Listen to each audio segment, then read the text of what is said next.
BARTISM number 48. This is a good one. Learn the Bart method of diffusing any argument. I can't tell you how many people have told me, Bart, I can just never see you getting angry. I had so many people tell others, Bart and I never argued. Or my favorite, I would feel guilty if I made you mad or argued with you, Bart, because you just don't get upset. You just know how to diffuse any heated moment, exchange of words or situation. Now, I will say this. If you're acting like a fool, foolish, or you've got issues, then I raise the flag of I'm not paid to be your therapist, so please get away from me. Or some people do piss me off because they're acting stupid, dumb, or foolish. And they are aggravating. But what's more is I don't let people into my circle who are going to argue with me or start arguments or show negative behavior towards me. And it's not that I can't interact with people who are, have a different opinion or something like that. No, it's these people are argumentative with their language. They're negative. And I just don't like that in my world. And I'm thinking of somebody right now who every time they come to me, it's like, why do you always take the negative tone? Why are you always a downer? Why? I mean, it's like all the time.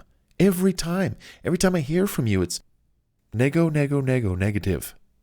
Why? Okay, so that's just like a different breed. But, like I said, I don't like to have people in my world who argue or are argumentative. I'm just too jolly of a guy, happy all the time, high on chocolate chip cookies, to ever let such a person into my life for 1 second. Party attitude, remember? If you have to throw something out of anger, let's say you're arguing with somebody, and let's say you want to just pick up something and throw something.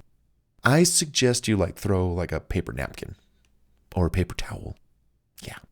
Or maybe the top on a water bottle, those little plastic things or something, something small.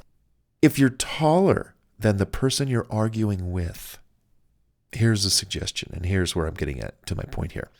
If you're taller than the person you're arguing with, drop to your knees and look up at the shorter person from below. No doubt that shorter person is going to kind of chuckle and laugh at you, and with you, that you've come up with this idea, because it's so kind of creative, to help diffuse the argument. If you must, take a break and come back to discuss things later, when you're both calm. Also, never go to bed angry. Sit down to talk. Don't stand and talk, but sit down. You could even lay down on the ground to argue, like they're arguing with you. You go lay down on the ground, on the floor. Try it sometimes. But the concept is this. With arguments, there's 2 or 3 aspects. There's the truth, the facts involved, data, information, 2 sides of every story, 2 different opinions, or how many people are arguing? 3, 4, 5. There's disagreement. There's resolution, and conclusion. And we want to get to the conclusion as quickly as possible. We don't want a long, drawn-out argument. And you may even have rules of engagement. Hey, like with a spouse or a family member or even a friend. Hey, look, if we ever argue, let's set these ground rules. Number 1, we never throw anything, okay? Number 2, we don't hit anybody. 3, we don't scream and yell at the top of our lungs, because that's just going to, cause us a sore throat, and that's not good. And other rules, hey, if this goes on for longer than 2 minutes, we got to take a break. Also, when we're about to argue, we sit down. We don't stand. Or we lay on the ground and we argue that way.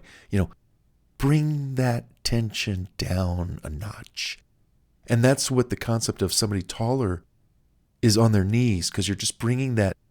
It's sort of an intimidation factor, too, for the smaller person to look up at somebody way taller than them.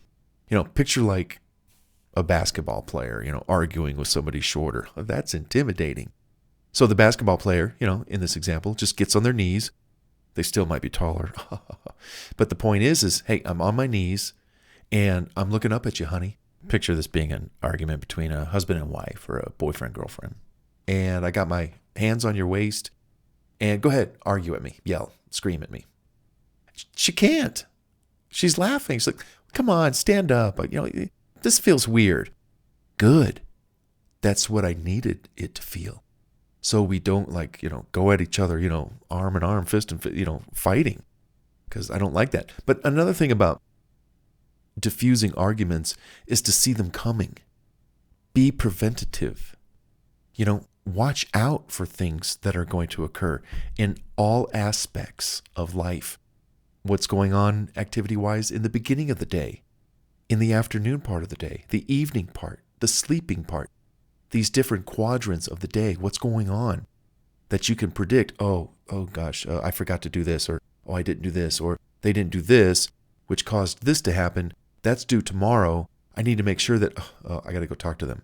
And always be working towards solutions and make sure things are done by their deadlines, with all aspects of life. And be doing your part so that nobody wants to argue with you about, you not doing your part. You see what I'm saying? Just diffuse arguments before they start. See them coming. Prevent them from happening. Let each one of us speak without interrupting the other person.